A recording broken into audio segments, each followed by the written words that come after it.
This is KGW News at 11. We begin tonight with gun violence in Salem, including a man threatening people with a gun and officers being shot at. Thank you for joining us. I'm Blair Best.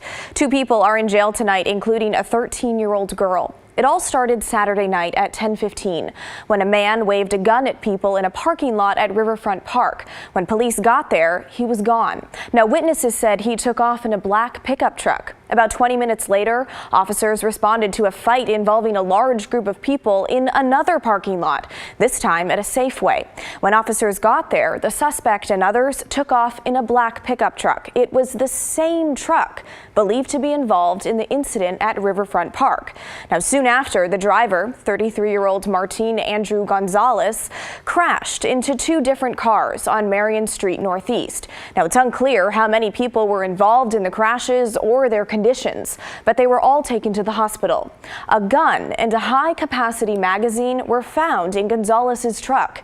He was arrested and faces several charges, including felon in possession of a firearm.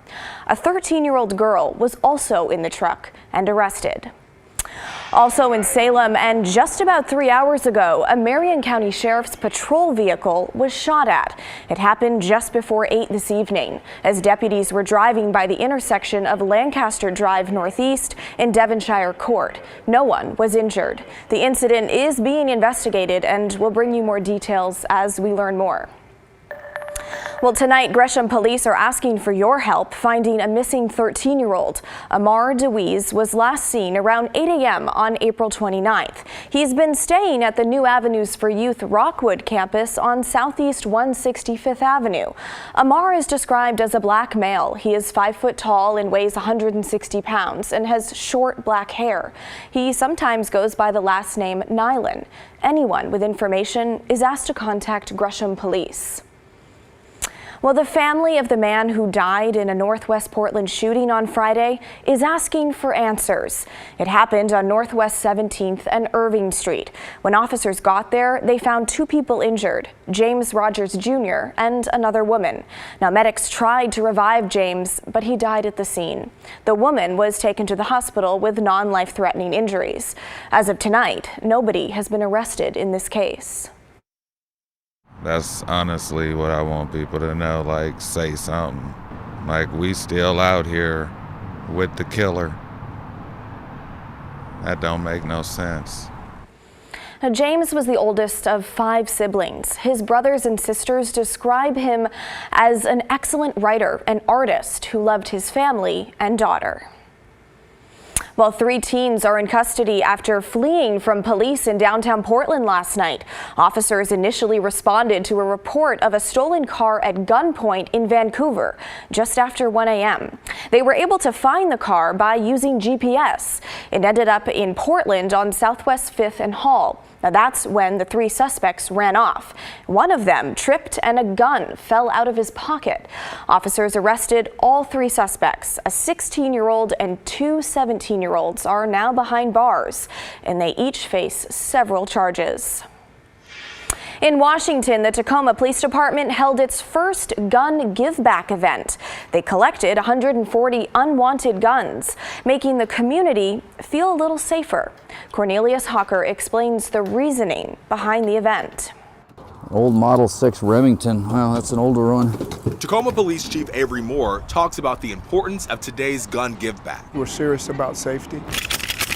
We recognize that we do have to do it collaboratively, so the more people that participate, Come on forward, the better and safer it is for the community. Chief Moore knows it's a way to address one of the city of Tacoma's most pressing issues. As you know, we've had an uptick in youth violence. In 2023, 5 teenagers have been shot and killed in Tacoma. King 5 has covered these stories. This alarming trend falling in line with this sobering statistic. According to the CDC, firearm gun violence is the #1 leading cause of death for children in America right now. Lindsay Finney is with the Children's Advocacy Center at Marybridge. The organization partnered with TPD for the gun give back. She says it's a relief to see many people willingly give away unwanted guns to prevent that harm. It's great. I mean, the community is coming together to help keep kids safe. Rick Frederick is one of many people who gave back guns. He hopes others choose to take part in events like this to try and keep the community safe. Problem with guns as we speak, so it's a very good thing to get them off the street. With every gun that we get off the street, potentially is a life that we saved. Well, tonight we're seeing new footage of the tornado that ripped through eastern Florida this weekend. Videos show cars being flipped upside down with people still inside them, but miraculously, no one was killed. NBC's Sam Brock is in Florida with the latest. Yo, that is a tornado. Holy. The sheer terror of spotting a tornado in Palm Beach County, Florida, came in many forms. This is the scariest thing I've ever been in. With one man watching debris and tree limbs fly before this car lifted off. I hope this stops. Daphne Nicolopoulos also surviving heart-pounding seconds on the highway when this happened in front of her. Oh my God, it's like right in front of her. What were you seeing through your windshield? The wind just got stronger and stronger, and then we saw the funnel touch down, and those two cars got picked up by the wind and just kind of flipped over. Cars still stacked up today in a Palm Beach Gardens parking lot, feet from where John Nabrensky lives. What did it sound like? Like somebody's throwing huge concrete blocks at the windows. The ripped roofs and damaged homes, the result of an EF2 tornado with 130-mile-an-hour winds. Well, the house was shaking. Everything was really fast, though. For families living on this street, like 12-year-old Felipe Herrera and his mom, Miriam. And there's a lot of wind, a lot of, the car is like this. Miriam showing us what happened to her dad, whose car flipped over several times with him inside, though he's unharmed, across the street. Boom, the roof go down. Juan Rodriguez says his wife left the kitchen seconds before their ceiling collapsed. Do you consider that a blessing, that she wasn't in the kitchen when that happened? Un milagro, no? Yeah, it's in seconds. Wow, well, nothing like that happening here in Portland, but we are seeing a change in our weather. Meteorologist Joe Ranieri joins us from the Weather Center. And Joe, what can we expect this week? Yeah, we're going to be seeing some cool and cloudy conditions heading into Monday. But speaking more of the tornado that hit in eastern Florida, I don't think I've ever seen video like that where the tornado actually picked up a couple of cars. But absolutely wild to see. But yeah, Blair, we're going to be seeing some cool and cloudy conditions as we head into the first couple of days of May. But by Tuesday and Wednesday, things will warm up a little bit. I want to take out to the satellite and radar. We are going to be seeing some increasing clouds. Now, there is a weak disturbance that's going to be bringing in some cloudy conditions and some light sprinkles and drizzle. Similar to what we saw earlier today is what's in store heading into tomorrow. So for Futurecast tomorrow morning, most of the precipitation, and it's going to be light throughout the coast and the valley, will be falling along the Oregon coast. But late tomorrow afternoon and into the evening hours, if you're near the Cascades, yeah, you're going to be seeing a slight chance for some thunderstorms develop. Again, that chance of thunderstorms will still be in the forecast heading into parts of Tuesday and Wednesday. Kind of a typical spring forecast. And coming up in my detailed forecast in about 10 minutes from now, I'll talk more about how this spring so far is mirroring last spring's as well. Talk about that in just a few minutes. All right, Joe, sounds good. Well, we have an update on two stolen American bulldogs in Gresham. Police say they were found and returned to their owner. They went missing yesterday around 3:30 in the afternoon on Southeast Stark Street. They escaped an apartment while the dog sitter was taking out the trash.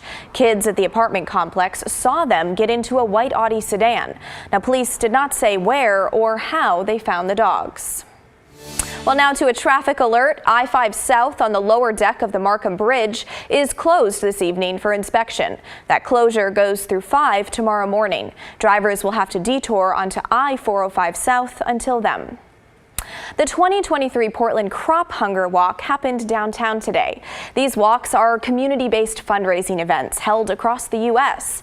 A group of Portlanders started their walk at First Christian Church at Southwest Park Avenue. Now, this year's Crop Walk was to raise awareness and money for millions of people across the U.S. that are in need of food assistance. Donations from this walk in Portland will go to the Northeast Emergency Food Program in the Cully neighborhood. Around Portland and around the country, we see a significant increase in the number of people who are seeking food assistance right now. And so the need, the head of the Oregon Food Bank has said, is generationally significant. We haven't seen this level of hunger and food insecurity before. The Crop Project began in 1947 when farmers were asked to donate food and seed crops to our hungry neighbors in post-World War II Europe and Asia. The mission remains the same today.